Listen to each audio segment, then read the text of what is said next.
अवधूत चिंतन श्री गुरुदेव दत्त श्री स्वामी समर्थ. मस्त 2-3 बाजरीच्या भाकरी थापून घेतल्या आणि साईडला प्लेटमध्ये ठेवल्या.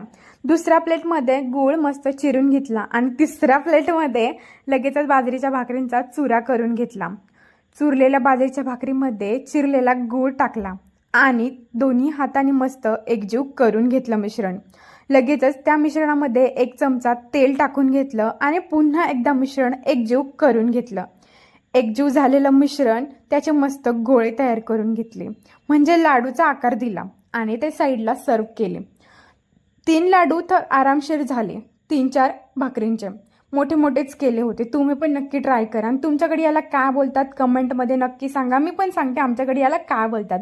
मस्त दुसऱ्या दिवशी सकाळी त्या लाडूचा आस्वाद घेतला आणि त्याची टेस्ट 1 नंबर होती. तुमच्याकडे याला काय म्हणतात माहीत नाही, पण आमच्याकडे बाजरीचा काला बोलतात.